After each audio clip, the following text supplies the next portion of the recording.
Ok, ok. Donc il y a des petits problèmes techniques, comme d'hab. Ouais, on entend bien? On voit le son? Donc, quand tu vois le temps tourner en 58, 2, 3. Ok, c'est bien. Ok, alors on y va. Donc désolé pour le contretemps, petit problème technique. Vous avez rien raté, je vous rassure. Donc bon, s'il y a des problèmes, faites-le moi savoir, comme ça on passe à autre chose.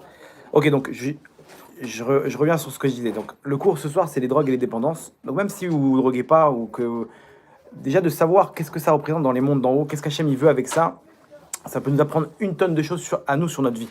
Sur notre vie, par rapport à ce qu'Hachem il attend de nous maintenant. Et les dépendances, comme je vous ai dit, il y a plein de dépendances qu'on croit que, bon, on n'est pas dépendant de cette chose-là, mais on voit en fait qu'Hachem, quand il veut, il nous enlève la chose et d'un coup on voit qu'on a un besoin pour, pour la chose. Donc, soyez tranquille, vous n'allez pas perdre votre temps si jamais vous ne faites pas partie du titre du cours.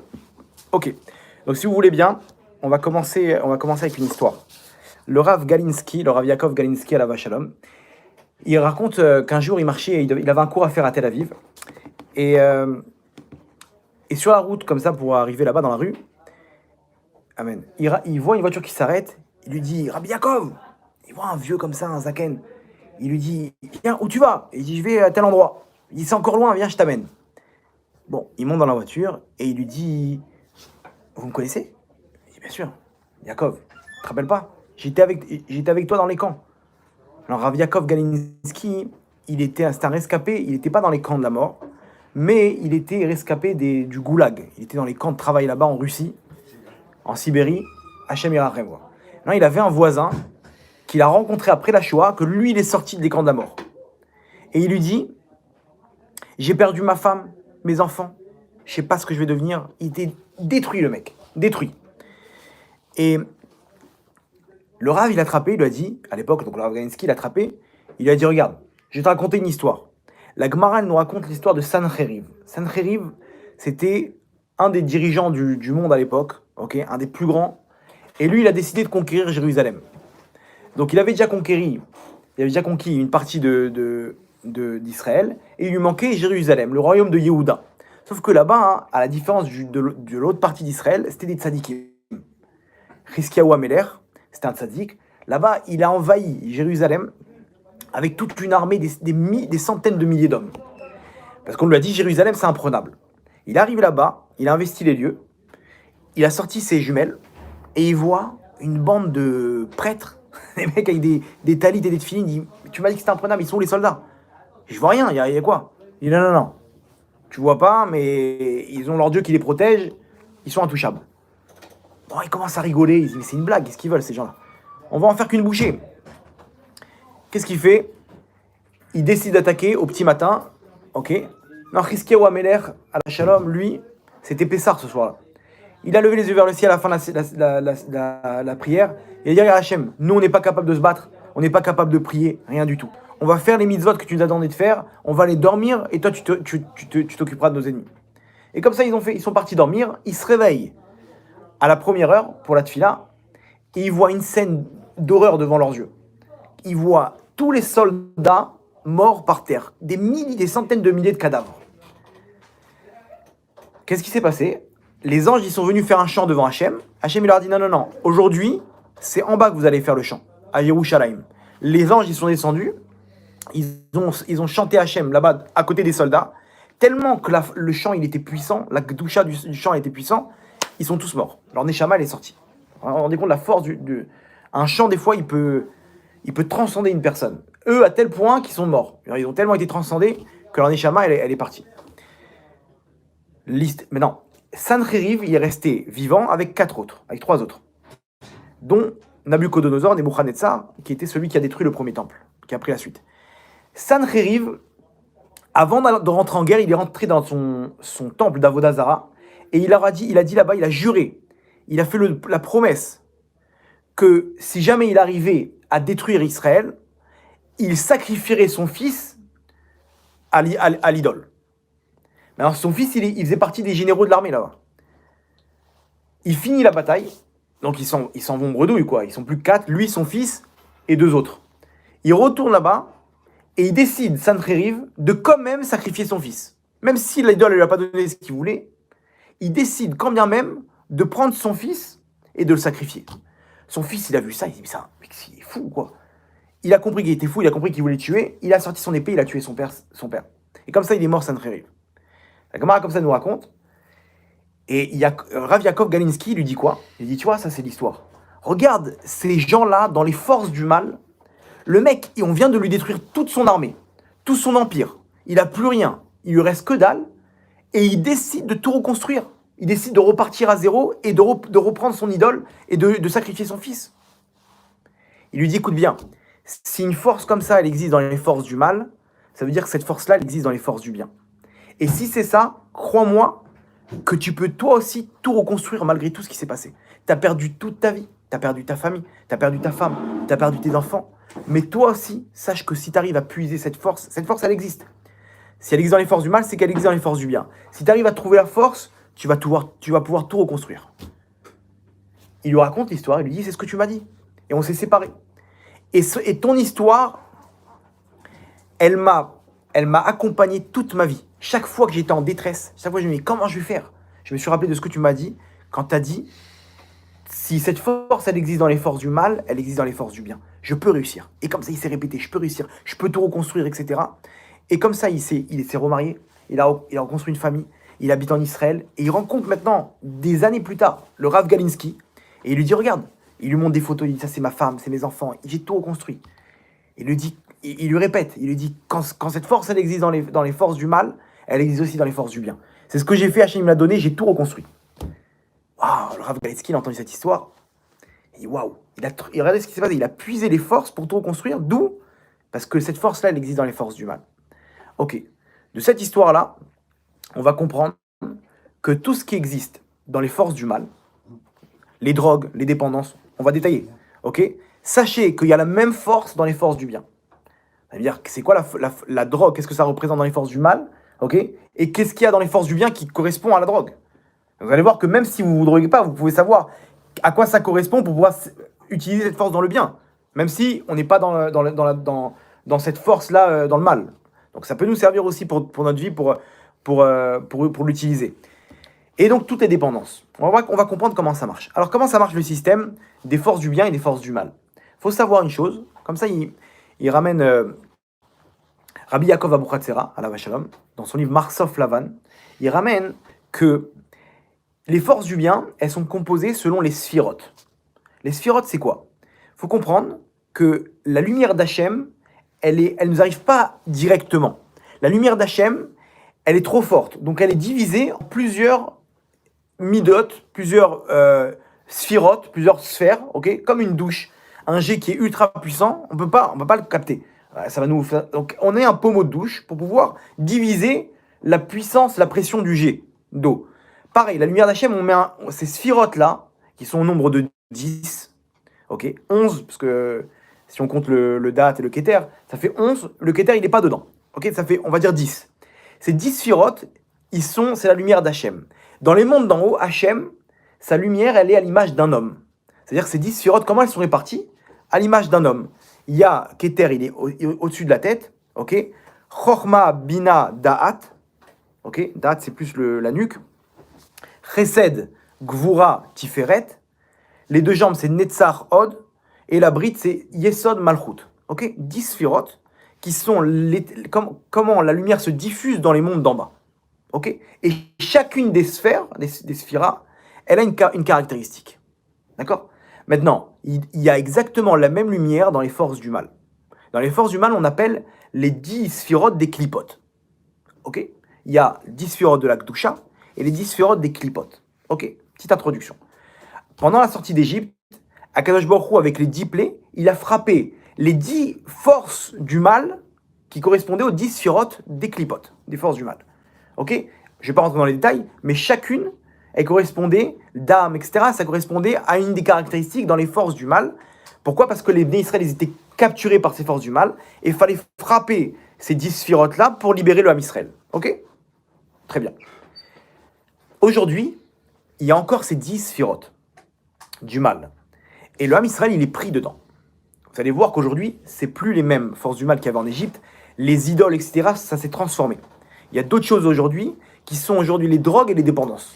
On va pas rentrer dans toutes les clipotes parce qu'il y en a pas mal, mais au moins dans les principales. Alors, comme vous avez compris, donc il y a ZVZ, Zé, de la même c'est un équilibre entre les forces du bien et les forces du mal. Vous voulez savoir comment ça se passe dans les forces du bien? Regardez dans les forces du mal comment ça se passe. Et inversement, tu veux voir, il y a des grands sadikim, sache qu'il y a des très grands réchaïm. Aujourd'hui, malheureusement, il n'y a plus les grands sadikim de l'époque comme Baba Saleh, etc. Donc on sait que du côté des réchaïm aussi, il n'y a pas grand-chose. Bien qu'aujourd'hui, il y a des sommités. Attention, on n'est pas en train de dire que c'est des rigolos aujourd'hui. À l'époque, il y avait des grands sadikim, il y avait aussi des très grands sorciers, des très grands réchaïm. Très très grands réchaïm. Ok? Vous voulez voir ce qui se passe aujourd'hui? Le monde en quoi il est versé aujourd'hui? Dans la drogue, dans les débauches, dans la débauche, l'argent. Tout ça, c'est des forces du mal. Les gens, ils sont capturés par ces forces-là. Donc il y a l'équivalent dans les forces du bien. La drogue aujourd'hui, c'est le fléau principal de ce monde-là.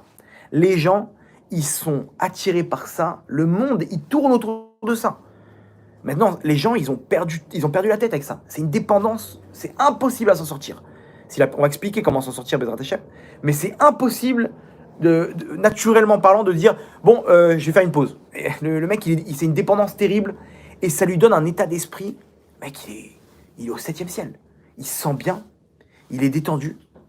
Et le monde, il est tellement déprimé aujourd'hui que ça course aux drogues, au cannabis, aux drogues douces. On ne parle pas de cocaïne, etc. Ça, c'est un autre niveau. Mais regardez, une star de cinéma, par exemple, il n'y a pas une star ou un chanteur connu qui n'a pas touché à ça. Pourquoi? Parce qu'ils sont tellement vides, ils ont tellement d'argent, ils ont tellement goût d'adrénaline, aux trucs, aux folies, etc., qu'ils n'ont plus rien. Il n'y a plus rien qui leur donne de quoi être heureux. Donc, qu'est-ce qu'ils font? Cannabis, cocaïne, alcool. Et après, ça leur donne de l'adrénaline, ça leur donne un peu de kiff. Après, au bout d'un moment, bon, il y a les femmes, etc. Au bout d'un moment, ils ont fait le tour. Ça y est, ça leur fait plus rien. Et ils se rendent compte, eux, malheureusement, ils ont beaucoup d'argent. Donc, ils peuvent assouvir tous leurs besoins. Et au bout d'un moment, ils se rendent compte qu'il n'y a plus rien qui les fait kiffer. Et donc, qu'est-ce qu'ils font? Suicide. Comme des stars de cinéma, tu dis, mais comment le mec qui finit en overdose là-bas? Il n'y a rien, il va encore fumer, encore se droguer. Il fait overdose. Combien de gens ils sont morts d'overdose? Parce qu'il n'y a plus rien qui les fait. Des mecs, des stars de cinéma, tu dis, bon, Robin Williams.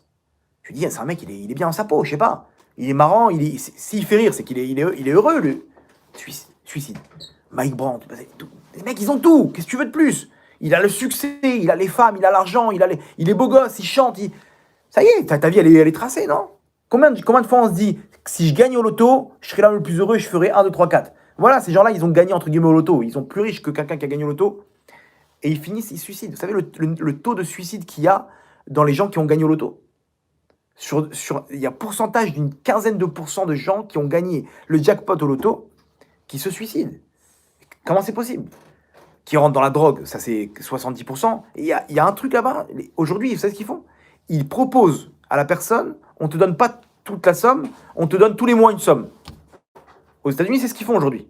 Pourquoi? Parce qu'ils savent que ça va le tuer. C'est sûr qu'il va divorcer de sa femme. Parce que quand sa femme va dire viens m'aider pour la vaisselle, tu rigoles quoi. Tout le monde me tire le tapis rouge, tu veux que je fasse la vaisselle. Donc il envoie balader sa femme. C'est la plus grande plaie qui existe pour une personne, c'est de gagner au loto. Bref, donc la drogue, les gens ils sont tellement vides que c'est la porte de secours. Et ils commencent à fumer et ils sont bien. Au Hachem, le mec il plane, il est au top. Mais ce qui se passe, c'est que quand ça s'estompe, il tombe dans une dépression terrible. Tous les gens qui fument, ils sont tous dépressifs. Tous. Pourquoi? Parce que c'est juste pendant quelques instants, ils sont heureux, mais après ils retombent. Ils sont heureux, ils sont en manque. Sans compter que ça leur massacre les neurones, etc. Ok. Maintenant, à quoi ça correspond dans les sphirotes? La drogue, ça touche on va voir qu'est-ce que ça touche comme membre. Ça touche quoi? Le cerveau. Donc ça touche, écoutez bien, la drogue, ça touche les plus hautes sphirotes. Chorma binadat, Chabad. Chorma binadat, c'est Chabad. Ça touche le Chabad, la drogue, c'est Chabad des clipotes. Vous vous rendez compte? Le mec, il fume du cannabis, il se rend pas compte qu'il est en train de massacrer. Il est atteint par les forces du mal les plus élevées qui existent. Non, il y a encore le Keter. Keter, c'est au-dessus. C'est quoi Keter? Je pose la question. Keter, on a dit, il n'est pas dans les sphirotes, il est au-dessus. C'est lui qui c'est la couronne. Keter, c'est la couronne, la traduction littérale. Keter, il donne une influence sur tout le corps. C'est la plus puissante, le Keter, mais elle est extérieure. Elle influence de l'extérieur. C'est quoi? C'est tout ce monde-là, la pression sociale, de la mode, les trucs, ça. C'est une force qui pousse la personne de l'extérieur. Aujourd'hui, on fait tout par rapport à combien je vais avoir de likes sur Facebook, comment lui va me regarder, on est conditionné par par ce que la société elle veut. C'est l'influence. L'influence, voilà. L'influence aujourd'hui, c'est Keter des clipotes. Le mec, il peut pas faire tchouva, il est prisonnier. Fais tchouva, pourquoi tu fais pas tchouva, pourquoi tu te couvres pas la tête? Je peux pas, qu'est-ce qu'ils vont dire de moi, mes copines? Vous vous rendez compte? L'influence, ça c'est Keter des clipotes. C'est hyper fin comme clipa. Mais elle est là et elle influence les gens. Dans toutes les générations, il y avait ça. À l'époque de la Grèce, à l'époque des Romains, à l'époque de... Tout le temps. C'est à cause d'ailleurs de ça que les gens se droguent. Il y a beaucoup de jeunes qui se droguent à cause de l'influence. Voilà, parce que Ça vient de là. Keter, il influence le Chabad, ok, les trucs. Ça, c'est les drogues, ok. Bon, vous avez compris qu'aujourd'hui, Hachem, il est en train de frapper toutes ces clipotes. Vous allez comprendre comment, hein. La deuxième partie du cours, c'est comment placer ça dans les forces du bien, comment remplacer tout ça dans les forces du bien. Hachem, comment il tape le Keter des clipotes aujourd'hui? Avec une chose qui s'appelle couronne. C'est quoi? Corona. Corona en espagnol, c'est quoi? Couronne. Le corona aujourd'hui, c'est ce qui massacre toute l'influence du monde. À l'époque, il y avait une influence. Aujourd'hui, le corona, le Covid, il a changé les mœurs. Les gens, ils ont compris qu'on court plus derrière l'argent. Ils ont compris qu'il y avait d'autres valeurs, de rester en famille, de rester chez soi, avec tous les confinements, etc. À l'époque, non, il faut sortir, il faut faire comme des troupeaux, comme des moutons. Il faut aller à gauche, il faut aller à droite. On va où? On met un jean déchiré, on met un truc, Qu'est-ce qu'il faut faire? Il faut faire une coupe de punk. Tout ce que les gens, ils te disent, on fait. L'autre, il y a un footballeur, il met ça, vas-y, on met tout ça. L'autre, une chanteuse a fait ça, il y a là. Pourquoi? Maintenant, il n'y a plus rien. Confinement, qu'est-ce qu'on fait? On reste chez soi, en famille. Et les gens, ils ont découvert leur famille pour la première fois. Ah, c'est sympa, on a chanté, on a rigolé. Ouais. Vous comprenez que ça, c'est... Hachem, il est en train de frapper aujourd'hui avec le corona. Tous les plans des gens. On veut partir en vacances? Non, on ne sait pas. On ne sait pas si on va pouvoir partir, etc. Sur le côté, ouais. À cause de ça, il y a marqué que les gens fument beaucoup plus à cause de ça. Alors voilà, maintenant, comment Hachem, il va frapper... Ça descend, de l'autre côté, ça monte. Voilà, comment Hachem, il va de l'autre côté avec le Chabad là-bas, il va... Peut-être tu veux mettre l'autre masgan, ça fait moins de bruit. Non, alors, pour faire moins de bruit, tu vas appuyer sur le bouton à gauche une fois, ou deux fois. Le bouton à gauche. Ok. Ouais, c'est bon.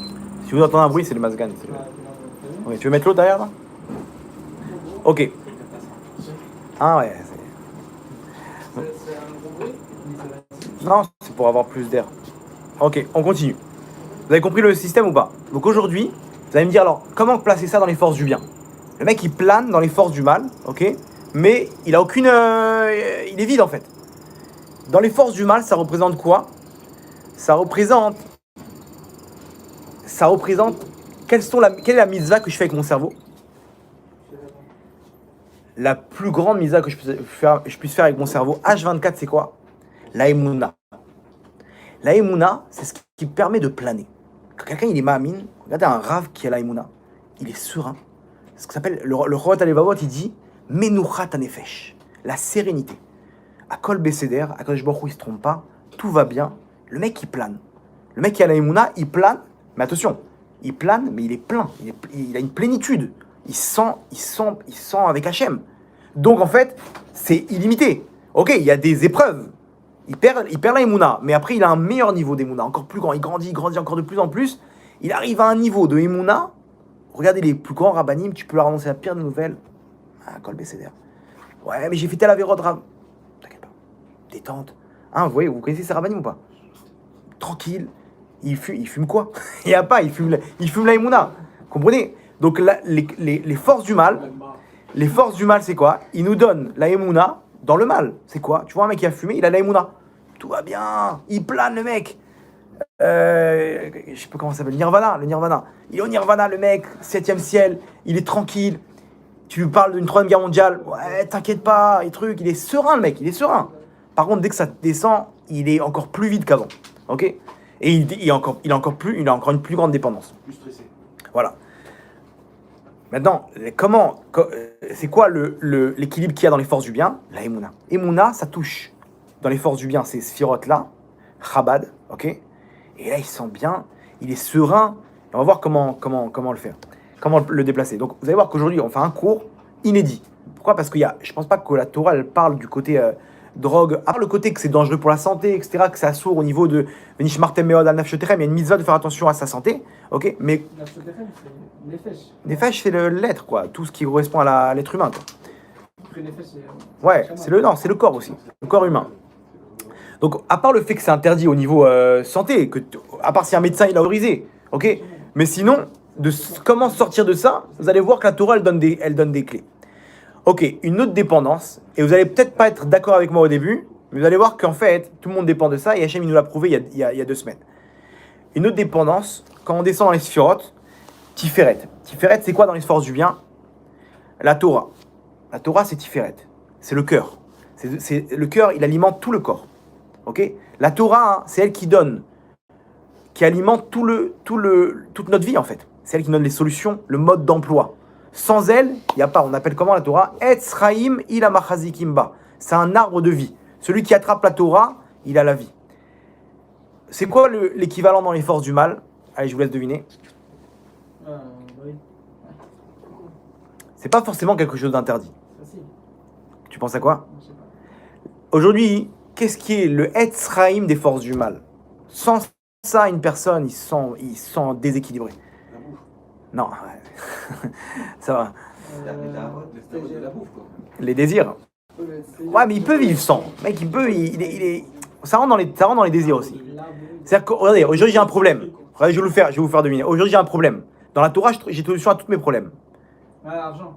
Non, ouais, l'argent, c'est une autre histoire. C'est une autre histoire. Aujourd'hui j'ai un problème, parce que l'argent n'aide pas tous les problèmes. Tu veux savoir comment faire un gâteau, l'argent il va pas t'aider tout de suite. Internet. Internet, il a fait. Internet, c'est la Torah des forces du mal. Il y a tout ce qu'il faut dedans. Tout ce que tu veux. Dans la Torah, il y a toutes les réponses, mais dans les forces du bien, le Tiferet des forces du mal, ok, qui alimente tout, c'est quoi? Internet. Et avant, c'était quoi? Avant, qu'à dire les idoles. Pourquoi? Parce que les idoles, le mec, il faisait une demande, il avait ce qu'il voulait là-bas. Avant. Donc, aujourd'hui, Internet, c'est le Etzraïm des forces du mal. Le mec, Google, il rentre sur Google, ok, il tape recette Keila, il a une réponse tout de suite, ouais. N'importe quoi. Il veut aller à un endroit, il tape le truc, Google Maps, il veut voir la photo là-bas, truc. Ok, vous allez voir le danger, le danger. A priori, vous allez me dire quoi? Il n'y a pas de problème. Je dis, c'est pas obligé que ça sourd. Même la drogue, il y a des drogues douces qui sont bons pour la santé, etc. Internet, à part le fait que il faut avoir un filtre. Pourquoi? Pour pas tomber sur des images qui vont nous faire tomber dans des avérotes de l'otatoua, ok. À part ça, il y a un danger dans Internet. C'est quoi? C'est que Internet, il a... Vous allez me dire en quoi il y a une dépendance d'abord dans Internet? Voilà, il y a 2 semaines, il y a une panne, vous vous rappelez? La panne de Facebook. Les gens, ils sont devenus malades.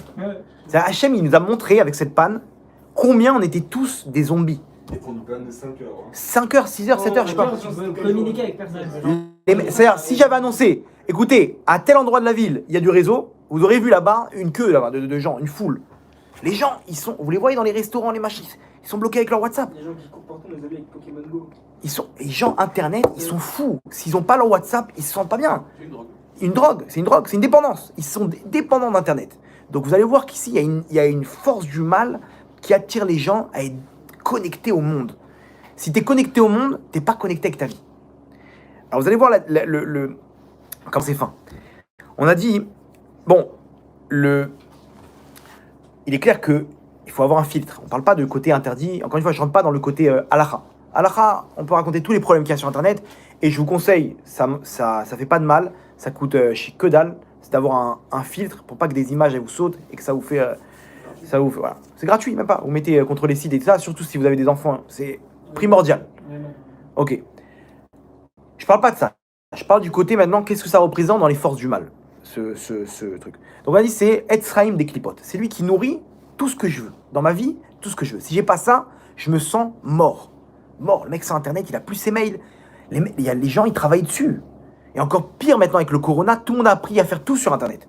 Les dossiers, tu veux les présenter sur Internet. Tu fais une photo, le mec il travaille avec ça. Le mec il fait une photo, ok, il envoie un contrat, vas-y, il le filme, et enfin il le tamponne, il renvoie par photo, par WhatsApp, etc. 7 milliards de dollars il a perdu Facebook. réseaux sociaux, surtout. C'est vrai que- Ouais, les réseaux sociaux, etc.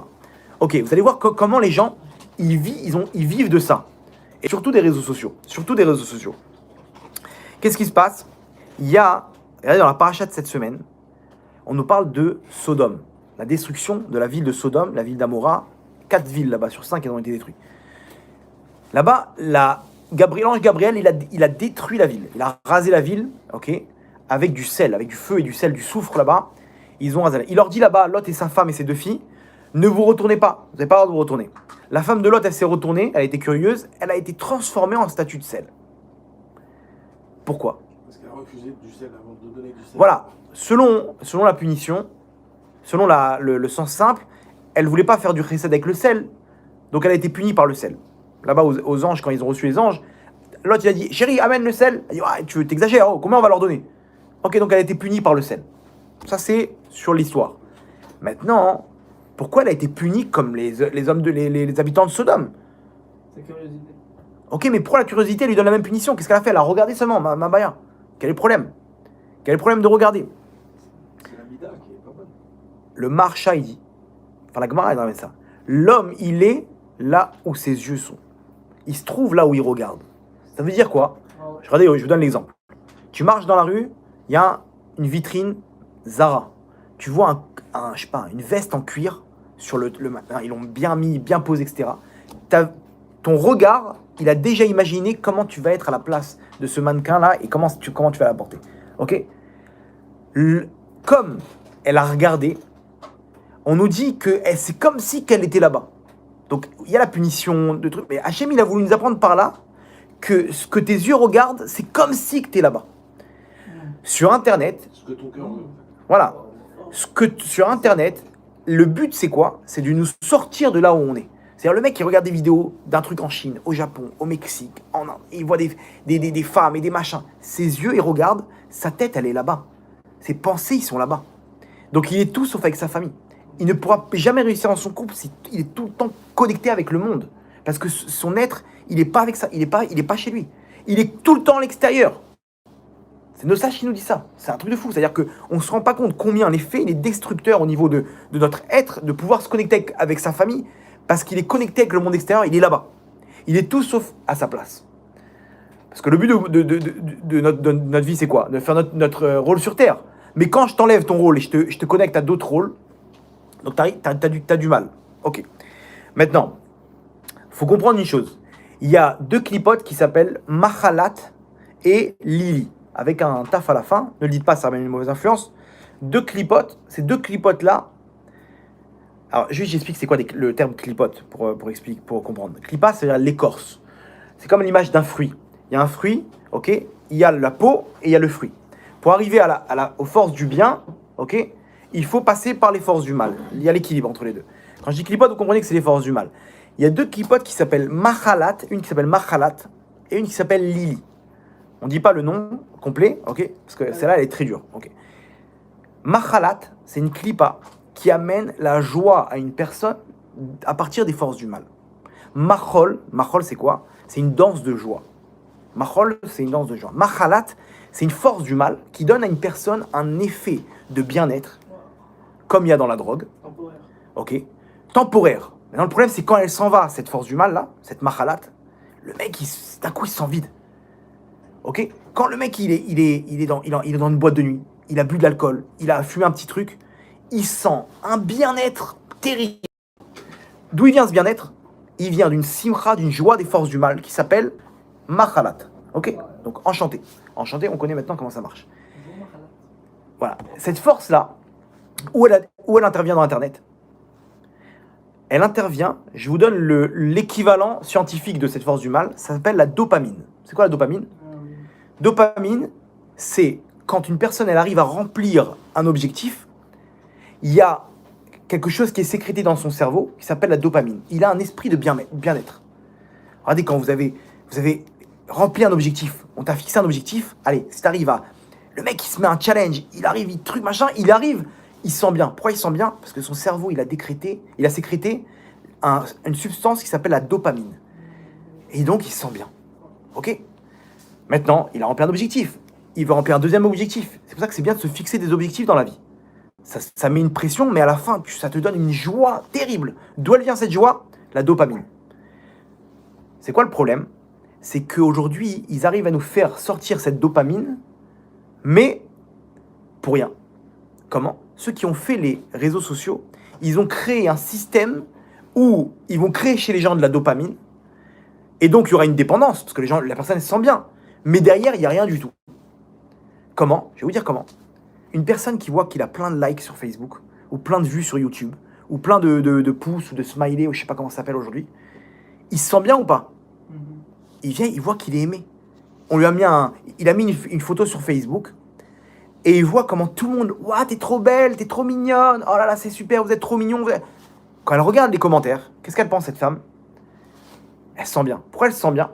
Parce qu'elle a réussi à remplir un objectif qui est de plaire, et donc ça a sécrété de la dopamine, et donc elle est bien. Dans les forces du mal, ça s'appelle quoi ça? Machalat. C'est une joie des forces du mal. Vous vous rendez compte? C'est-à-dire ici, les effets, maintenant, ils ont créé, écoutez bien, ceux qui ont créé Facebook, etc., tout le système de pouvoir piéger les gens dans les réseaux sociaux, c'est de faire un système où ils vont créer des faux objectifs. Le plus grand nombre de vues, le plus grand nombre de likes, le plus grand nombre de trucs, ils font des objectifs. Donc toi, tu remplis des objectifs, en fait, t'arrives à rien. C'est le principe des films. Quand j'avais 10 ans, j'ai vu le film Le Roi Lion, le dessin animé. Quand j'ai terminé de voir Le Roi Lion, j'ai pris une décision. J'ai pris une décision d'être un lion. C'est bizarre. Pourquoi? Parce que ça m'a tellement touché, je me suis dit, je vais être un lion. Et je jouais avec mon frère, on jouait au lion. Alors dans ma tête, mon objectif c'est quoi? C'est d'être un lion. Mais est-ce que c'est possible? Non. Le mec qui regarde un film sur un champion de boxe, son but c'est quoi maintenant? C'est d'être une star de la boxe. Maintenant dans le film, il te montre ça en 3 minutes, ce qu'il a fait 30 ans d'entraînement. Mais toi, dans ta tête, tu vas le devenir tout de suite. Parce que ça t'a donné cet objectif-là. Est-ce que tu peux réaliser l'objectif? Impossible. À part si tu te mets pendant 30 ans à t'entraîner. Est-ce que je peux devenir un lion? Impossible. Donc en fait, les films, ils me vendent des faux objectifs. Les réseaux sociaux, ils me vendent des faux objectifs que moi, on m'a convaincu de les remplir. Mais sur le terrain, je ne peux pas les remplir. Et donc, ça crée une dépendance, ça crée un bien-être. Mais en fait, je suis vide. Et donc, ça crée une dépression terrible. Une déprime. Les gens, ils sont de plus en plus vides. Voilà, ils vendent du rêve. C'est le principe de Disney. Disney, Hollywood, c'est vendre du rêve. Les gens classiques. Voilà. Donc, vous allez me dire, il n'y a rien de mal. On est d'accord ou pas? C'est vrai, il n'y a rien de mal. Vas-y, fais ce que tu veux. Mais on est d'accord que quand on t'enlève ça, tu vois bien qu'il y a une dépendance. Cette dépendance-là, à nous maintenant de les placer dans les forces du bien. Dans les forces du bien. Vous allez voir comment c'est. Si on arrive à mettre ça dans les forces du bien, on a la solution, le remède à tous les problèmes. Vraiment, tous les problèmes. Donc, la vraie Simra. Hein, ouais, la vraie Simra. Donc on a compris. Donc on récapitule vite fait. Il y a un équilibre entre les forces du bien et les forces du mal. Ce qu'il y a dans les forces du mal, il y a exactement l'équivalent dans les forces du bien. Ok, donc nous, quand on analyse ce qui se passe aujourd'hui dans cette génération, on peut comprendre. Si on arrive à déplacer ça dans le bien, alors à ce moment-là, on a réglé le problème. Quelqu'un, il veut sortir de la drogue. S'il fait ce qu'on va dire maintenant dans la deuxième partie, il n'a rien à craindre. Il veut sortir de la dépendance d'Internet, il n'y a pas de problème. Il peut le faire. Il peut contrôler ça. Vous allez voir que c'est ce qu'il faisait le Mashiach. Ce qu'il va faire. Le Mashiach, il va nous apprendre. Il y a marqué, Mashiach, on dit, il est Ani Rachouv al Chamor. C'est un pauvre qui chevauche un âne. C'est quoi le Chamor? C'est l'image du Chomer. Le Chomer, c'est la matérialité. Il va chevaucher la matérialité. C'est-à-dire que lui, ces forces du mal, là, il va tous les contrôler. Les 10 forces du mal des clipotes, il va les contrôler comme un chien en laisse. Et il va transmettre aux gens comment contrôler ça. Vous vous rendez compte? La Torah du Mashiach, ça va être un arbre de vie. Il va nous donner exactement comment se connecter maintenant. Moi, je kiffe la drogue. Je kiffe Internet. Je fais comment maintenant?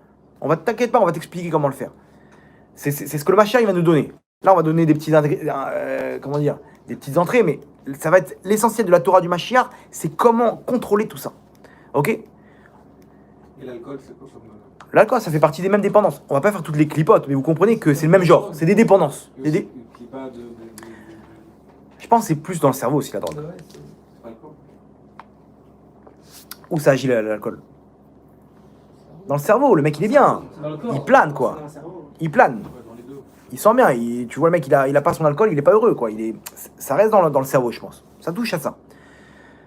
bon, il y a plein de trucs, on va pas rentrer dans toutes les sphirotes, ok, mais si vous voyez là où ça touche le truc, ou ce que ça représente, le chesed, c'est quoi? C'est le don de soi.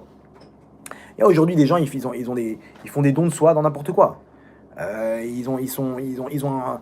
Alors, là où tu vois, où ils sont volontaires dans le mal, c'est cette clipa, quoi. Vous comprenez que c'est l'équivalent. Ok. Ma femme m'a raconté, elle est partie à un mariage avant-hier. Elle me dit, ouais, un mariage de fou. Elle m'a dit, une équipe de jeunes, mais ils étaient dans un état. Elle me dit, il y avait 2 filles. Elles étaient avec leur téléphone. Regardez comment ça résume tout ce qu'on est en train de dire maintenant. Avec leur téléphone, il y avait une chanson, elle me dit, je suis en feu, un truc. Il a crié de toute leur force. Il y a une chanson comme ça? Je suis en feu. Okay. Elle me dit, une chanson, je suis en feu. Avec leur téléphone comme ça. En français ou en hébreu? En français ou en hébreu? Je suis en feu. C'est quoi? Je sais pas, c'est pas qui dit. Hein? On s'en fiche. Il y a une musique comme ça? Ok, super. Elles étaient en feu, les filles. Elle m'a dit, elles étaient en transe. Mais non, avec leur téléphone. C'est-à-dire. J'étais choqué de la violence de la scène. Quoi. Mais non. Imagine-toi. Non, moi je comprenais pourquoi elles étaient en feu. Pourquoi? Parce que là-bas, ça dépend qui t'invite à ton mariage. Ou t'invite à Shrina, ou t'invite Mahalat. Vous comprenez? Je suis en feu là-bas, il y avait tout le Gainam sur la piste de danse. C'est normal qu'elles étaient en feu. C'était Nasrallah, il faisait le moonwalk là-bas sur le truc. Il y avait c'est Mahalat qui danse là-bas. C'est normal. Maintenant, qu'est-ce qu'elles étaient avec leur téléphone? Elles étaient en train de s'imaginer maintenant, cette vidéo, combien les gens, ils vont liker, ils vont, c'est la feu, c'est la folie, on vous kiffe, on vous aime, belle gosse et compagnie. Ok? Donc, tout le principe, c'est pas, elles jouent un rôle maintenant. Elles étaient possédées par cette ambiance de dopamine et de mahalat. Vous comprenez où elles sont? Hein? Tadaraba, Nathan. La génération, c'est de la peine. Mais malheureusement, c'est là où on est. Et Hachem, il nous a enlevé comment dire, il nous a enlevé à un moment les réseaux sociaux, ok, pour pouvoir nous montrer où on est. Regardez dans quel état vous êtes, des serpillères. Les mecs, ils étaient là, qu'est-ce qu'on fait? Je t'en prie, qu'est-ce qu'on fait? On peut parler, ils se sont envoyés des messages. Ça fait 7 ans, ils ne sont pas envoyés des messages, des SMS. Il ne savait même plus comment ça s'appelait, le mec, il a cherché dans son truc. À Colbé Cédère, ça va, appelle quelqu'un, Mabaya, pourquoi tu t'énerves? Les gens, ils étaient dopés, ils sont dopés, les gens. Ok. Bon. Vous comprenez, quand on fait un mariage séparé avec des bonnes musiques, etc., c'est la Shrina qui est là-bas. C'est une autre ambiance. Il y a Hachem qui danse avec toi. C'est quand t'invites le Satan, c'est une autre ambiance. Bref. Bon, vous avez compris le principe, c'est bon? Ça, c'était pour l'introduction. Les deux, ils sont tout aussi kiffantes. Parce qu'il y a le Satan qui te fait croire que tu kiffes. En même temps, il y a la vraie simcha. Voilà. Maintenant, vous comprenez que, bon, vous avez compris le principe. Je ne vais pas rentrer dans toutes les clipotes. Celle de Keter, c'est Erev Rav. La clipa du Erev Rav, c'est Keter. Il y a clipa de Paro. Paro, c'est dans le date. On n'arrive pas à faire la différence entre le bien et le mal. Les gens, ils sont prisonniers dans leur truc. C'est un peu le même style, ok? Amalek, etc. Bon, bref. Ça correspond à quoi comme dépendance, hein? De quoi? Le fait de ne pas savoir faire la différence entre le bien et le mal? Ça joue sur le date. Non, c'est pas une dépense. C'est-à-dire que ça joue sur le fait. Le date, c'est ce qui nous permet de faire la différence entre le bien et le mal. Donc en fait, aujourd'hui, tout ce qui est, on te vend des choses et t'arrives pas à voir le mal qu'il y a dedans ou le bien, ben c'est que t'es pris sous l'emprise de Paro. Pas toi. Hein. C'est les gens. Ouais, voilà. Aujourd'hui, tout ça, etc. Exactement. Aujourd'hui, regardez, ils nous font gober ce qu'ils veulent le truc. Ils veulent nous dire que le c'est bien, ils vont nous mettre que des reportages sur le truc. Ils veulent nous dire que le vaccin c'est pas bien, comme dans d'autres pays, ils vont sortir que des. Ça peut être les médias. Ouais, les médias, les gens qui dirigent ce monde-là, etc. Ok. Il y a plein de trucs. Maintenant, là, ok, ça c'est la première partie du cours. Ok, combien de temps il nous reste? Ça va, une petite demi-heure. Il nous reste une deuxième partie. La question est de savoir comment sortir de ça ou comment déplacer ça dans le bien. Ok. Donc quittez ça comme ça gentiment. Ok, bon, j'arrête de fumer, les amis. Ok, j'arrête tout ça. Vous comprenez bien que on parle de la mafia. Les clipotes, c'est la mafia. Tu peux pas, si tu dois de l'argent à la mafia, tu leur dis bon, écoutez, j'ai pas d'argent, ok, donc voilà, on reste comme ça, on reste amis. Allez, ciao. Ils vont au bout de 3 semaines, ils te mettent une bombe sous ta voiture et c'est terminé. Vous comprenez que on peut pas quitter les clipotes comme ça. Il y a deux façons pour se débarrasser de ça. La première, c'est quoi? C'est ce qu'on connaît jusqu'à maintenant. Vous allez voir qu'il y a une nouvelle façon qui apparaît de plus en plus. Ça, c'est la deuxième façon. La première manière, c'est quoi? ce qui s'appelle la Messirut Nefesh. Messirut Nefesh, c'est le sacrifice. Akedat Yitzhak, le sacrifice d'Yitzhak. Si tu arrives à déployer des forces surhumaines pour te détacher de ça, de couper court, eh ben tu peux t'en sortir, tu peux prendre le large. Ça va être difficile, ça va être dur, mais tu peux prendre le large. Comment faire? On nous ramène le Midrash de la mort d'Esav. Vous savez, Esav, comment il est mort? Le Midrash, il nous raconte que quand les fils de Yaakov, ils sont venus pour l'enterrer, là-bas, ils étaient tous là, à Me'arat Marpella, et d'un coup, Esav, il a débarqué avec ses soldats, il leur a dit, oh, minute, c'est moi qui dois être enterré ici. Il leur a dit, mais tu rigoles quoi? Pourquoi? C'est lui qui a récupéré l'héritage, non? Et il a galéré en Égypte, il a pris toutes les épreuves, Yaakov, toi tu veux prendre t'as rien pris, en plus tu veux prendre le beurre et l'argent du beurre. Il lui dit, attendez, c'est qui le patron ici? C'est moi l'aîné, non? Mais non, mais t'as tout vendu. Ok, prouvez-moi que j'ai vendu. Ok, ils n'avaient pas avec eux le contrat. Ils ont envoyé Naphtali. Naphtali, c'était sprinter. Il est parti chercher le contrat. Ok. Maintenant, il y a Hushim, le fils de Dan. Lui, il était sourd et muet. Il comprend pas ce qui se passe. Il n'a pas compris le dialogue parce qu'il était sourd. Et il voit le corps de Yaakov par terre. Et il pose la question. Il dit, mais qu'est-ce qu'on attend? C'est vrai que il faut enterrer vite le corps parce que c'est une souffrance pour la Neshama. Lui, il voit son grand-père qu'on retarde à enterrer, il commence à s'énerver. Il dit mais qu'est-ce qui se passe? Il leur fait des signes. Expliquez-moi là, c'est quoi le problème? Non, laisse tomber. Esav, il veut retarder. Il lui explique l'histoire. Quoi? Hushim, il a sorti son épée. Il est parti en courant. Il a coupé la tête d'Esav.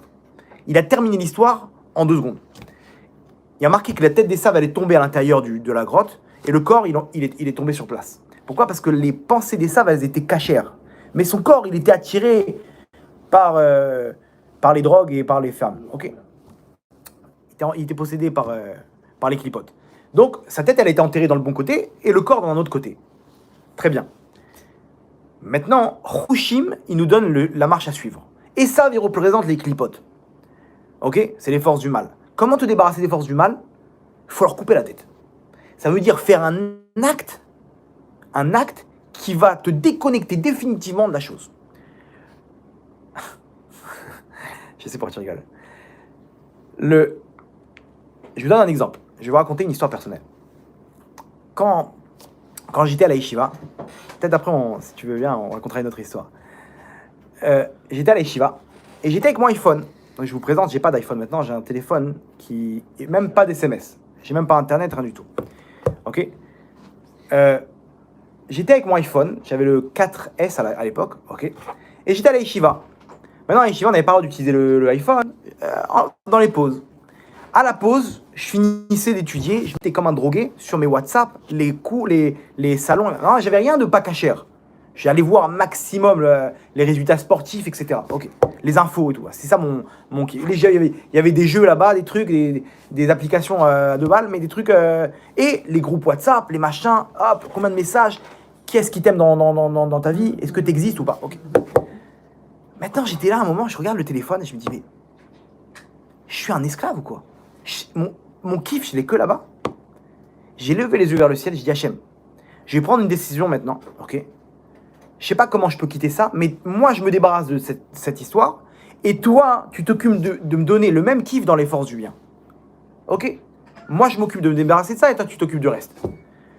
Et je me disais, Shalom Aleichem. Et je me suis dit, Hachem, attends, dans le monde que tu as créé, il n'y a pas l'équivalent on est obligé de trouver ce kiff-là dans ce truc-là. Il n'y a pas un équivalent. C'est impossible. Alors je te fais confiance. Moi, je me débarrasse de ça et je te fais confiance. Le soir même, je n'étais pas marié avec ma femme, mais on était en Shidour. Ok? Et on fait plusieurs rencontres. Vous savez, avant de se marier, etc. On était fiancés, je crois d'ailleurs. On était fiancés. Maintenant, on se voyait une fois par semaine, un truc du genre, avant le mariage. Le soir même, je devais la voir. Donc j'étais à Jérusalem, moi, à Yeshiva. Je suis parti la voir à Ashdod.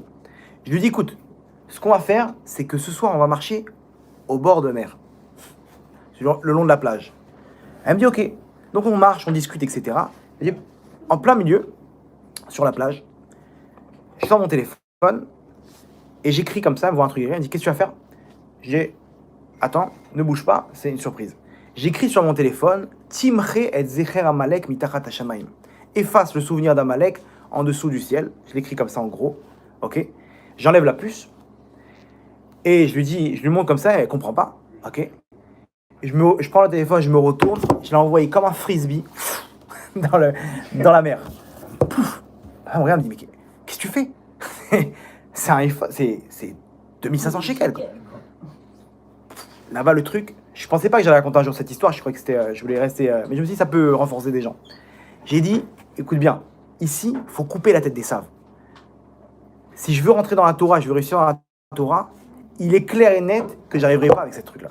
Donc moi, Internet, Etzraim des clipotes, c'est pas pour moi. Moi, je veux le Etzraim il a Kimba. Le Etzraim de la Gdusha. C'était une souffrance, pourquoi? Parce que t'es dépendant de ça. D'un coup, les gens, ils t'appellent, dis-moi, tu réponds pas aux messages sur WhatsApp. Non, tu regardes sur, comment ça s'appelle le truc pour voir où il est le téléphone. Regarde où il est mon téléphone, tu vas comprendre. Localisation. Bon, il a cramé au bout d'un moment le téléphone, mais il n'y a pas de cadeau. Je fais pas de cadeau, etc. Je peux pas me séparer. Bon, je vais mettre un fil d'abord, etc. Moi, je voulais réussir dans la Torah. J'ai dit, il faut couper la tête. Ça me prend mes forces, ça me prend mon énergie, ça me prend ma gdoucha. Comment tu fais maintenant? Tu coupes la tête. Tu coupes la tête des saves. Comme ça, j'ai fait. Et chaque fois que je me suis séparé de ces trucs-là, j'ai vu juste après une réussite dans l'étude de la Torah. Juste après. Je peux vous dire que Hachem, il m'envoie des brachot dans les limud de la Torah. Et je sais très bien que c'est chaque fois que je me suis séparé de ces choses-là. J'avais un truc l'année dernière que je devais faire sur Internet. Après, je me dis, tant pis, bye, kol touv. J'ai abandonné le truc. C'était maintenant des trucs de Torah, des cours, etc. J'ai abandonné et j'ai réussi dans quelques jours après dans un domaine dans la Torah. C'est pas pourquoi, parce que cette force-là, ou tu l'as dans les forces du bien ou dans les forces du mal. Si tu te sépares de ça, eh ben tu l'as dans l'autre domaine. Vous comprenez? Ok, donc comment se séparer des clipotes? Comme ça. Le mec, il va arrêter sa drogue, il prend son truc, il envoie balader, il fait un truc, je sais pas ce qu'il peut faire, mais c'est comme ça que ça marche. Il veut séparer. Je connaissais quelqu'un à la yeshiva, il a jeté son téléphone dans les toilettes. Pourquoi? Parce qu'il avait une fille qui arrêtait pas de le rappeler. Et comment tu fais? J'existe plus. Je suis mort, ça y est, stop. Il a pris son téléphone, il l'a jeté dans le truc, il a tiré la chasse. Ça n'existe plus. Elle a abandonné. C'est comme ça que ça marche. T'es obligé de couper la tête. Pas de cette femme, mais c'est comme ça que ça marche avec les forces du mal. Tu dois couper la tête. Il y a une autre histoire avec un téléphone. Ok. Regardez comment le Yitzhara, il est fort. Un des jeunes du groupe, qu'on a fait, un jour, il a entendu un cours de folie. Il a décidé, il s'est dit, qu'est-ce que je veux dans ma vie? Je veux Hachem ou ce monde-là? Il a pris son téléphone, il l'a envoyé par la fenêtre. Maintenant, il se sentait tellement bien. Il a fait des prières à Hachem en pleurant. Il m'a raconté un truc de fou. Maintenant, le Yitzhara, une fois, quand tu lui coupes la tête, vous connaissez dans Hercule, là, le monstre, là, tu coupes la tête, il y a 2 têtes qui poussent. Regardez ce qui s'est passé, incroyable. Comment il faut pas faire de cadeau. C'est-à-dire, même quand tu veux lui couper la tête, il faut faire un scénario où il peut pas revenir. C'est-à-dire, comment il va revenir? Il a raconté à ses parents. Son père dit, mais t'es malade, ça vaut hyper cher, qu'est-ce que tu fais? Mais il est où le téléphone? T'en as fait quoi? Je l'ai jeté par la fenêtre. Il habite au 7e étage. 7e étage, ok? Il a envoyé balader par la fenêtre dans le parking là-bas. Son père, il m'était malade, etc. Il a raconté cette histoire. Les gens, ils étaient, mais quel kidouche Hachem? Waouh! C'est chaud, mais kol hakavod.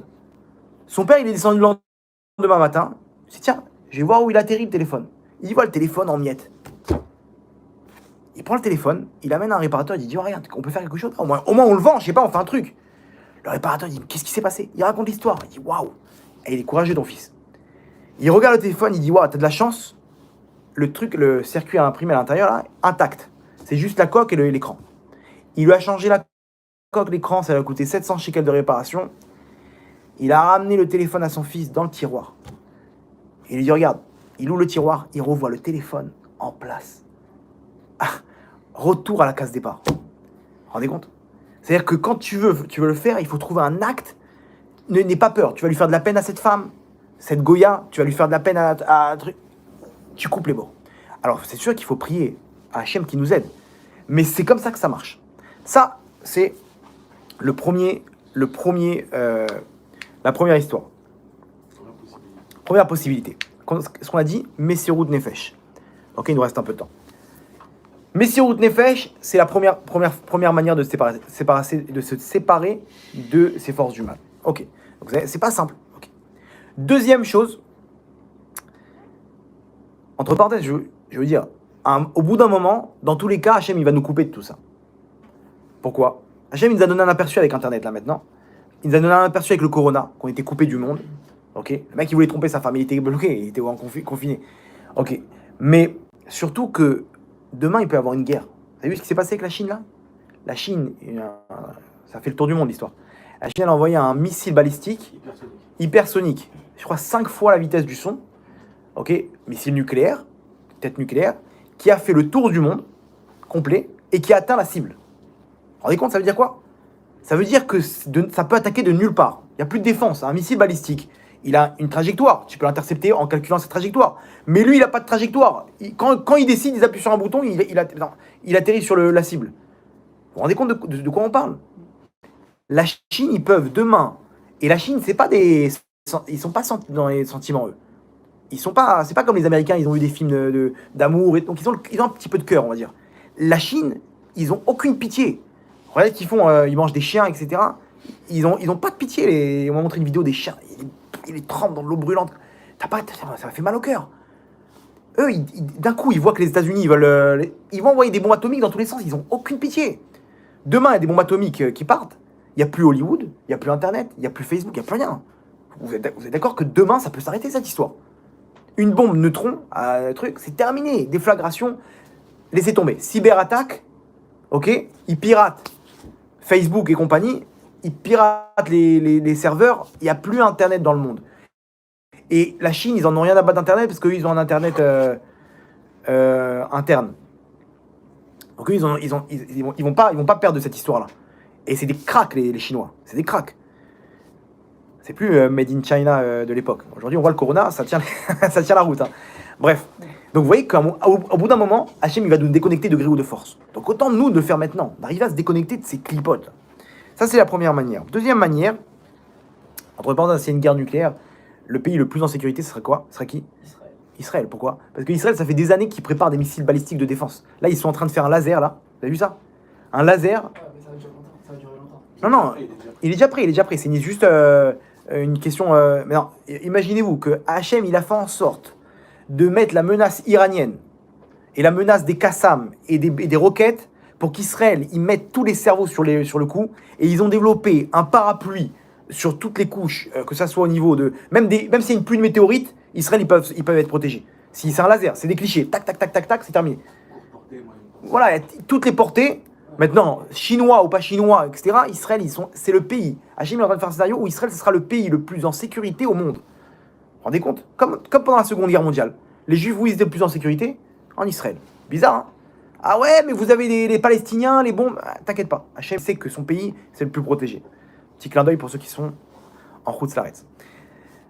Maintenant, deuxième solution. Là, on a expliqué un petit peu tout à l'heure.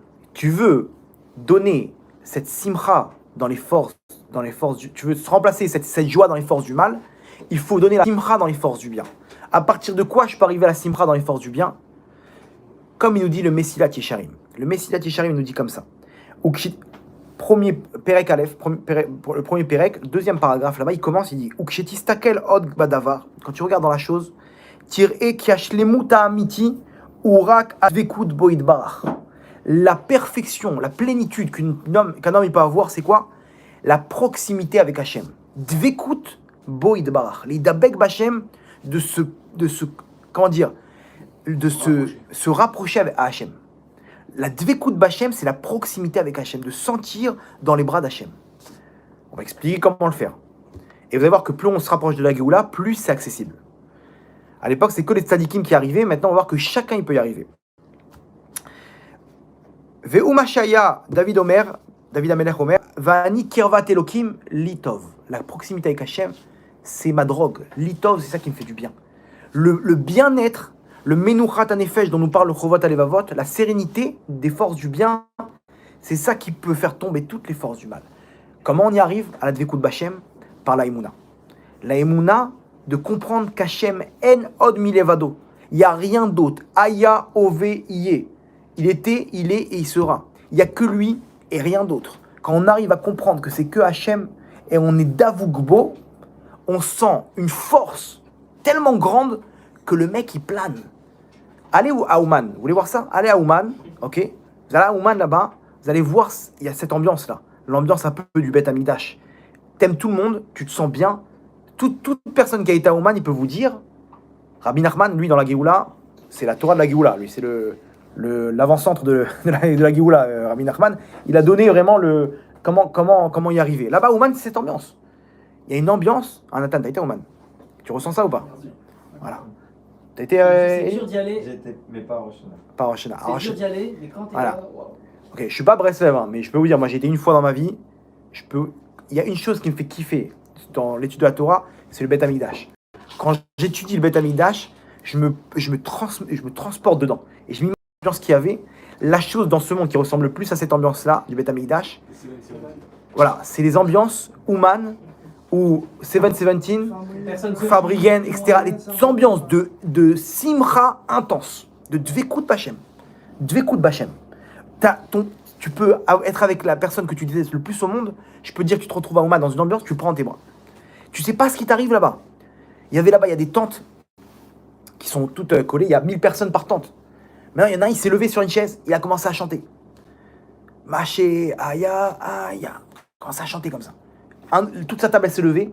Ils ont levé les tentes là-bas, toutes les tentes. Il y avait 20 000 personnes en train de chanter, en train de danser. Mais les mecs, ils s'arrêtaient plus.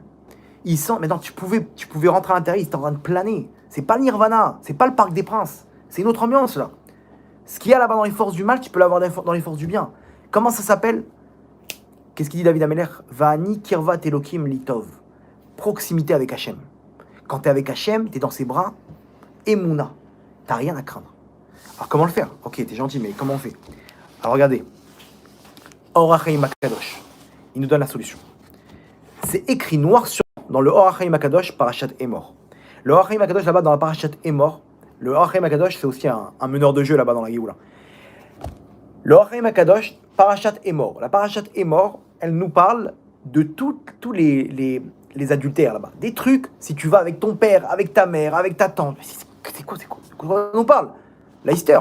La Torah, elle est brute dans ce passage-là. Elle est sur une liste de choses terribles. Des trucs animaux, vraiment. Le mec, il est parti avec sa tante, avec sa fille. Il n'a pas le droit de faire ci. Ok. Il nous dit comme ça. Maintenant, juste avant de commencer la liste des adultères, Hachem, il donne un pasouk là-bas, bizarre. Il dit comme ça, Daber el Béni Israël, il dit à Moshe, parle au Béni Israël, Ve'amarta alehem, et tu leur diras, Ani Hachem Elokechem, je suis Hachem votre Dieu. Le Hachaim a dit, je comprends pas. C'est quoi cette phrase-là? Dis au Béni Israël, dis-leur, je suis Hachem votre Dieu. Les gens, ils savent pas. Ouais. Donc imaginez-vous, avant de commencer la liste des horreurs là, Moshe il commence, il dit, au fait les amis, Hachem c'est votre Dieu, hein, d'accord? Ok. Et après, tac, tac, tac, tac, tac. C'est quoi cette histoire? Alors il pose la question, il dit, qu'est-ce qu'elle vient faire cette phrase là? Écoutez ce qu'il dit. Cette phrase en fait, c'est le remède à tout ce qui pourrait être, tous les désirs, toutes les dépendances qu'on pourrait avoir des forces du mal. Il nous dit comme ça le Or HaChaim HaKadosh. Ou les tzad chez Omar Adam kien be'atzor berucho badavarze. Si un homme il se pose la question, il dit mais comment je peux arrêter tous ces désirs là? Je suis attiré par ça, je suis attiré par la drogue, je suis attiré par internet, par les filles, par la bouffe, par ce que tu veux, par l'alcool. Comment je peux arrêter ça? La reine Igdim HaKadosh Baruchu, Igdim Hashem betrilat dvaru atov ve'amar. Hashem il a devancé avant, il a donné la solution et il a dit Daber el Béni Israël, dis au Béni Israël, dis-leur la solution d'abord. Dis-leur va marta alehem ani Hashem Elokechem, je suis Hashem votre Dieu. Ok, c'est quoi la solution? Écoutez bien la suite. Ki en emet bemin enoshi, l'humain en général, c'est vrai que Zulat Israël yeshno beta anazo. Il n'y a que Israël qui peut réussir à se sortir de cette galère, de sortir cet argument-là de Ani Hashem Elokechem. Ki lo yimatse bekocho limnoa otzem cheshko mimeno, mashe en ken atem bene Israël. Un homme, un goy, il ne peut pas, s'il dit comment je fais pour sortir de la drogue, effectivement, il ne peut pas réussir. Il peut pas, il y a des traitements, etc. Mais tout seul, il ne pourra pas y arriver. Il veut sortir de l'alcool, très très dur. Par contre, vous, Israël, il nous dit l'Or HaChaim HaKadosh, vous, c'est possible. Comment? Les tzad, Hachem, il leur dit, c'est vrai qu'un être humain, il ne peut pas réussir, à part vous. Vous n'avez pas cet argument-là, les bénis Israël. Pourquoi? les tzad et yoti du fait que moi, Hachem, je suis votre Dieu. Vei asagat Elokim, Elokut, et c'est la connaissance d'Hachem. Bekoach Eloki yenutzar koach ativ'i gashmi. La force divine, elle va pouvoir vaincre la force matérielle. Comment? Qui a tsurat tishlot bachomer. Je vais expliquer juste après, ne vous inquiétez pas.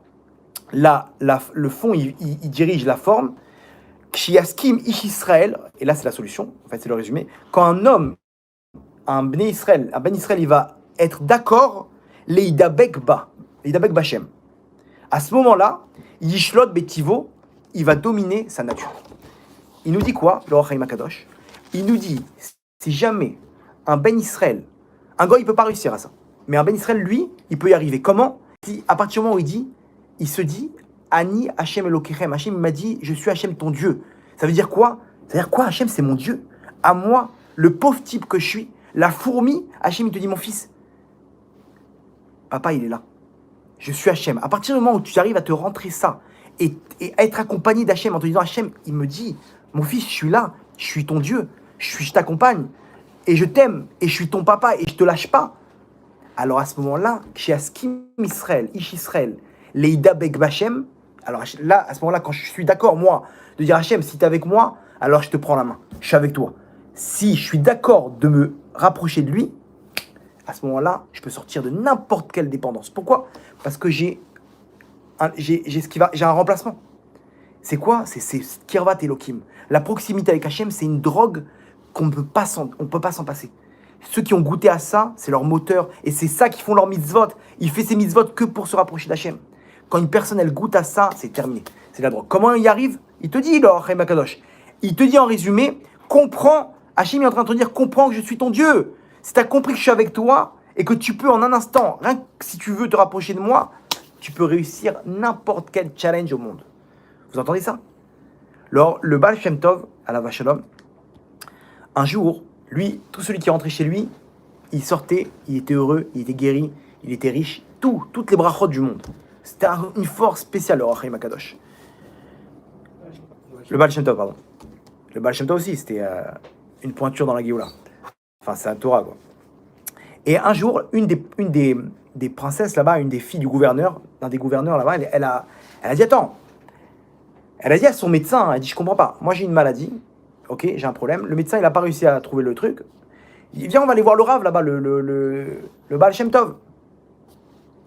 Le médecin il s'est dit, bon, c'est un sorcier celui-là, qu'est-ce qu'il y a rapport? Il s'est dit, ok, je vais aller le tester, je peux venir avec vous? Il dit, bien sûr, t'es mon médecin personnel, viens. Et là-bas, elle lui dit son problème. Le Baal Shem Tov, il ferme les... Attendez. Et effectivement, les deux plantes, le médecin, il n'y avait pas pensé. C'est un génie, celui-là. C'est un génie, comment il a fait? Il est venu, il a dit, attends, d'où tu sors ça, là? C'est quoi ta force, là? Il lui dit, ça vient d'en haut. Et ok, je peux te faire un diagnostic? Je vais voir d'où tu sors. Il dit, il n'y a pas de problème. Il lui dit, donne-moi ta main. Le médecin de la fille là-bas, du gouverneur, il prend la main du Baal Shem Tov et il prend son pouls. Et il ferme les yeux comme ça, il lui dit, ouais, t'as une maladie qu'il n'y a aucun des 400 livres que j'ai lus qui parle de cette maladie-là. Il dit, moi je t'explique, moi je suis un pro dans les maladies. T'as une maladie inconnue, hyper rare. Je sais pas ce que t'as, mais il lui dit, t'as quelque chose d'autre. Princesse, il lui dit, dites-moi. Non, il a pris la main du médecin, de la princesse. Mais il a dit à la princesse, il a dit, vous avez perdu jeudi, telle date, telle heure, un chandelier en or. Ok, je l'ai retrouvé. Il n'a pas de maladie, mais il a d'autres choses chez lui. Il a vu ça, il s'est rendu compte qu'en fait, il s'est fait griller et tout. Il a vu la force de la Torah. Ça pour vous dire, Baal Shem Tov, il était fou amoureux d'Hachem. C'est ça qu'aujourd'hui, c'est avec ça qu'on peut réussir. On peut réussir aujourd'hui, c'est comme ça qu'Abraham il a fait. Abraham Avinu, à la Shalom, il est parti toute sa vie, il dévoilait le nom d'Hachem. Maintenant, Hachem, il a testé 10 épreuves. Et chaque épreuve, lui, tout ce qu'il disait, il disait au monde là-bas, Hachem, il est grand, etc. Ok, qu'est-ce que tu fais? T'as pas d'argent.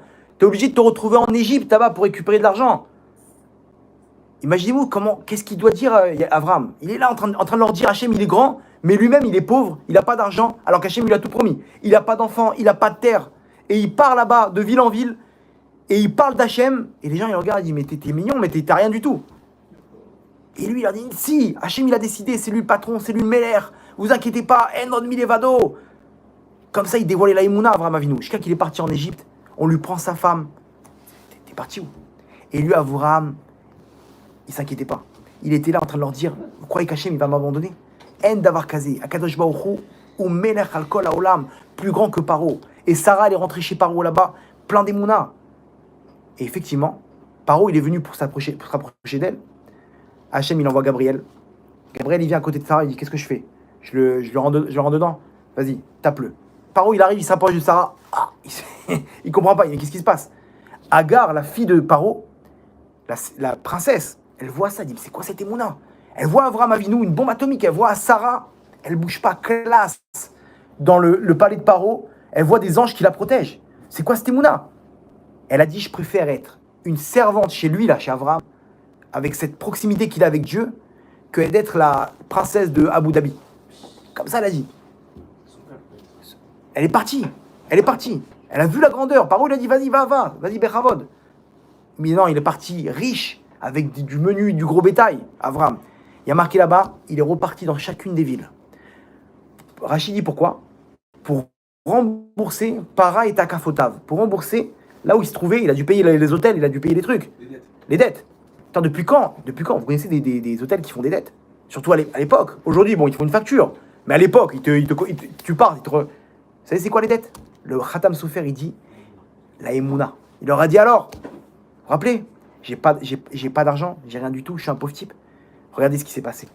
Paro, le roi de la Avodazara, il était par terre à genoux devant Hachem. Il voit maintenant des troupeaux, et là-bas, il repartait avec la Emouna. Ils ont compris. Ce pauvre type qu'il était, Abraham, il est revenu plein d'Emouna, plein de biens. Ok, mais t'as toujours pas d'enfant, Abraham. T'inquiète pas. Akash Baruch Hu, il m'oubliera pas. Et Hachem, il lui a donné un enfant. C'est la paracha de cette semaine. Yitzhak, il parlait, mais Hachem d'abord, il lui dit Hachem, dis-moi, il me manque des scénarios. Il me manque des scénarios pour te donner un enfant. Et il lui donne un enfant. Et il le teste. Jusqu'à la fin, il lui fait le sacrifice.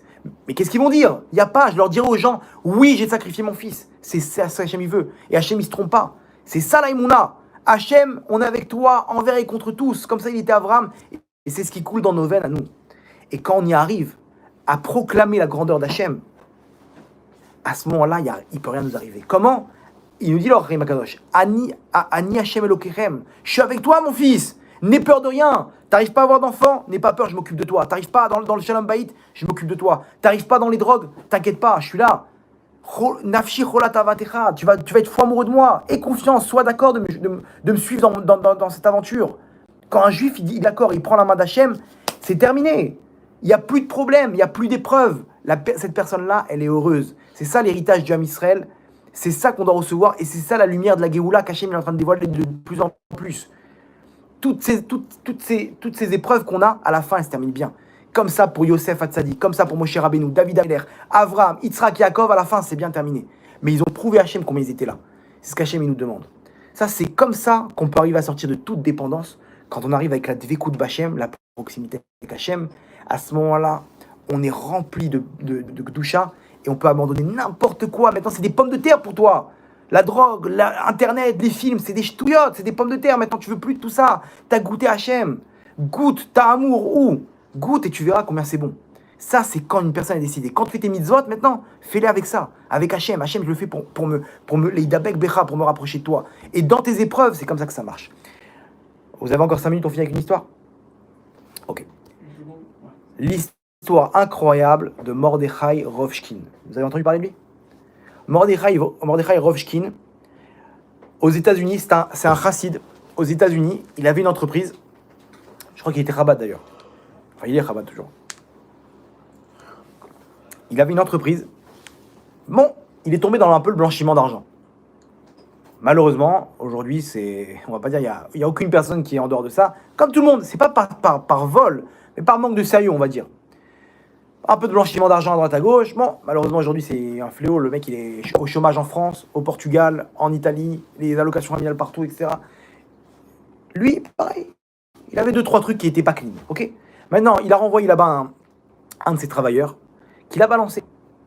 Il a appelé les impôts. Voilà, comme ça. Maintenant, aux États-Unis, ils sont ultra sévères sur le blanchiment d'argent. Ultra sévères. Il est tombé sur une juge antisémite. Donc, il a reçu, écoutez bien, la peine maximale de 28 ans de prison pour blanchiment d'argent. 28 ans de prison. Blanchiment d'argent, voilà, il a ouais, 28 ans de prison. Ouais.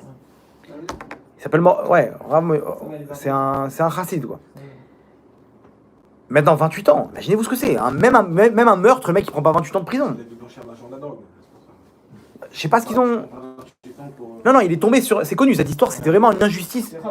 Et là-bas, ça fait le tollé. Il est tombé sur une juge antisémite. Bref, bon, on va pas rentrer dans l'affaire, ok. Sûrement qu'ils ont dû lui coller d'autres dossiers, etc. En tout cas, il se retrouve en tôle. 1 an, 2 ans, 3 ans, 4 ans, 5 ans, 8 ans de prison. Mais dans tous les ans, il fait une demande de grâce présidentielle.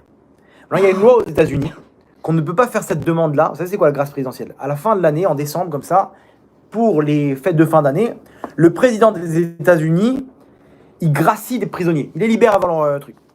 Donc, il a une liste de prisonniers et il les libère, oui ou non. Il décide. Maintenant, tous les ans, il fait une demande. Tous les ans, pendant 8 ans, c'était qui? Obama. Pendant 8 ans, refusé. Il ne peut pas faire cette demande plus de 9 fois. C'est-à-dire qu'il lui reste combien de fois? Un dernier joker. Maintenant, c'est qui est rentré là-bas, à la présidentielle? Notre ami Donald Trump. Donc là, maintenant, Donald Trump, c'est un ami d'Israël, c'est un ami des Juifs, sa fille est juive. Peut-être qu'il va être clément. Surtout que ça y est, il a 8 ans. C'est pas... ça va. C'est pas comme si après 6 mois, il demande d'être libéré. Avant de envoyer la demande, il va demander quand même au rabbinim. Il envoie la demande à Rabbi David Abu Khatsera et à Rav Kanievski. Les deux, ils lui disent Chovat ha'ishtadlut. T'es obligé de faire l'ishtadlut, l'effort. Bracha v'atzlacha. Il rédige la demande, il envoie la demande. Arrivé à Hanouka, le premier jour de Hanouka, il y a un mec qui vient à sa cellule, il envoie une lettre. Tiens, t'as une lettre de la Maison Blanche. Maintenant, soit ça passe, soit il a encore 20 ans de prison. Il ouvre la lettre et il voit un tampon rouge négatif. Refusé. Il commence à trembler tout son corps. Non, il vient d'apprendre qu'il est reparti pour 20 ans de tôle, 20 ans de prison. Il a 2 doigts de s'évanouir. Il ne sait plus quoi faire. La lettre, elle lui tombe des mains et il ne sait plus quoi faire. Il va pour s'évanouir et d'un coup, il a un éclat. Il s'arrête, il dit quoi? J'ai pas d'émouna. Ça y est, parce que j'ai plus de solution. Ma seule solution, c'était quoi? C'était Trump. Parce que j'ai plus de solution. Je vais pleurer, je vais commencer à me plaindre. Elle est où ma émouna? Hachem, il est pas au-dessus de Trump. Il s'est rappelé d'une chose. Il y a une dracha du Chosé Miloublin. Le Chosé Miloublin, il dit sur le pasouk Ashlech al Hachem Ya'afra ou Yechal Kelecha. Envoie ton poids à Hachem et lui il te nourrira. Le Chosé Miloublin ne dit pas Yechal Kelecha, il te nourrira. Mais Yechal Kelecha, le Lachon, il faut dire Lachon Keli. Keli, c'est quoi? C'est un réceptacle. Si tu envoies ton poids à Hachem, quand il n'y a plus de solution, lui il va te trouver le réceptacle pour t'envoyer la bracha. Lui va te donner la solution. Lui va t'envoyer le scénario. Il s'est rappelé de ça, il s'est dit, Baruch Hashem, avant quand je priais Hachem et j'espérais en Trump. J'espérais en la Maison Blanche, en Obama, au directeur de prison, etc. etc. J'étais pas à 100% avec Hachem. Maintenant, j'ai la possibilité d'avoir une émouna 100% avec Hachem. Il a commencé à danser dans la prison et à chanter Hachem et à dire merci pour son épreuve. C'est du Tov Hachem, ça, netto. Ok. Entre parenthèses, la série de cours Tov Hachem qu'on a fait, si vous voulez voir là-bas, on explique bien comment ça marche la découpe Hachem, là, tout le scénario, tout le fonctionnement. Comment y arriver. Maintenant, il commence à danser, il commence à chanter Hachem et il en a fait des tfilotes. Il commence à faire une prière la plus pure qu'il ait jamais fait de sa vie, parce que maintenant c'est une prière qui dépend de rien. Elle dépend que toi, Hachem. Hachem, c'est toi le maître du monde. Tu es au-dessus de toute cette terre. Il a commencé à penser à la grandeur d'Hachem. Vous vous rendez compte que l'infini qu'on a dans l'univers, c'est même pas qu'une sphira qui est la malchoute du Olam Asiya. Imaginez-vous, il y a 10 sphirotes. Olam Asiya, Yetzira, Bria, Atzilut. Il y a Israël Saba Utvuna, Abba Veima, Arich, Atik, Adam Kadmon, Adam Stima, infini. Et tout ça, c'est qu'une lueur de la présence d'Hachem. On n'est même pas Hachem, on n'est même pas Hachem. De quoi on parle? Tu crois Trump à ça? Tu compares le directeur de prison? Il est en train de se dire maintenant ce qu'il nous dit l'Orchem Akadosh. Ani Hachem Elokechem, n'oubliez pas, c'est moi Hachem ton Dieu. Celui qui a créé tout ce monde-là, c'est moi. Je suis avec toi, n'aie pas peur. Il s'est rentré Hachem en lui. Écoutez bien la suite. Maintenant, Hachem, il rentre en jeu. Tous les ans, Trump, à la fin de l'année, il reçoit, enfin le président des États-Unis, il reçoit une clinique d'enfants, malheureusement, qu'ils ont des gros traitements et qu'il leur reste plus beaucoup de temps à vivre. Ils ont des cancers très importants. Donc, ils ont un truc, tous les ans, il y a une clinique d'enfants de ces maladies-là, qui est invitée à la Maison-Blanche, et là-bas, ils font une demande, un vœu au président des États-Unis. Ça leur donne de l'espoir, et il y en a, ça les sauve, parce qu'ils ont de l'espoir, ça leur donne de la joie, etc. Là-bas, cette année, c'était une clinique des États-Unis. Là-bas, il y avait un petit enfant juif de 7 ans. Lui, il devait partir là-bas, il était une quinzaine d'enfants à partir. Juste avant de partir, le médecin, il dit non, les résultats des examens, ils sont catastrophiques, tu peux pas partir, tu restes avec nous. Il commence à fondre en larmes, et il pleure, et il dit, mais qui va donner ma demande? Il y a une infirmière là-bas, elle a eu de la peine. Elle a dit, moi, je vais donner ta demande au président. Ils arrivent là-bas devant le président, il reçoit les lettres des enfants, il leur donne des bonbons, des gâteaux, il leur fait une fête, etc. Super. Tout le monde donne sa lettre, et l'infirmière, elle dit, Mr. President, je peux vous donner une lettre d'un enfant qui n'a pas pu venir? Avec plaisir. Il prend la lettre. Juste après, il se retrouve dans son bureau là-bas, ovale, et il ouvre les demandes. Et il tombe sur la demande de ce petit juif, ce jeune enfant juif de 7 ans. Et là-bas, il lui dit comme ça, en ces mots-là. Monsieur le Président, il y a un juif qui s'appelle Mordechai Rovchkin, qui est en prison depuis 8 ans maintenant. Moi, les médecins, ils disent que je pourrais peut-être jamais fonder une famille. Mais lui, il a une femme et 6 enfants qui l'attendent. Je vous en supplie, libérez-le. Trump, ses yeux, ils commencent à se remplir de larmes. Il se dit, mais juste avant, je voyais quoi comme demande? Je veux des bonbons, je veux une croisière, le tour du monde en croisière. D'un coup, il voit un juif qui pense à un autre frère juif qu'il ne connaît même pas, qui prie pour lui, mais qui a de la peine pour lui. Je ne peux pas refuser ça. Il a appelé un mec, il tamponne, libération, grâce présidentielle. Écoutez bien, l'autre, il est dans sa prison en train de chanter. Zot Hanouka, le 8e jour de Hanouka, il reçoit une lettre de la Maison-Blanche. Il ouvre la lettre, libéré. Imaginez-vous le scénario, d'où ça sort cette lettre maintenant? Il appelle sa femme, il dit, chérie, viens me chercher, je suis libéré. Quoi? Mais c'est pas possible, comment ça fait? Je sais pas, lui-même il savait pas. Akadosh Baruch. Sa femme elle lui dit, t'inquiète pas, j'ai pas besoin de te préparer une valise, ça fait 8 ans que la valise elle est dans le coffre. Et même quand tu m'as dit que t'allais pas sortir, je l'ai laissée dans le coffre. Elle est venue chercher. Ça c'est l'héritage d'Am Israël. L'Am Israël, on a Hachem avec nous. Vous vous rendez compte de quoi on parle? Quand tu as des épreuves, quand on est dans des épreuves, on a des trucs, etc. Ani Hachem Elokechem. Hachem te dit, mon fils, je suis là, je suis avec toi. N'aie peur de rien dans tes épreuves. Tu as besoin de cette drogue, tu as besoin d'Internet et Facebook et compagnie, tu as besoin de cet alcool, tu as besoin de ces femmes. Viens, je vais te montrer c'est quoi la vie. N'aie peur de rien. Dans tes épreuves, une personne, elle n'arrive pas à amener des enfants, elle n'arrive pas dans le Shalom Bayit, elle n'arrive pas à se marier, elle n'arrive pas dans n'importe quel domaine. N'oubliez pas, Ani Hachem Elokechem. Hachem, il te dit, si tu es avec moi, n'aie peur de personne. Ça, c'est la force du Ham Israël, et c'est comme ça qu'on va réussir, et c'est comme ça qu'on va ramener la Géoula. Bezrat Hashem, Berachamim Dolim, Baruch Adonai Leolam, Amen, Amen.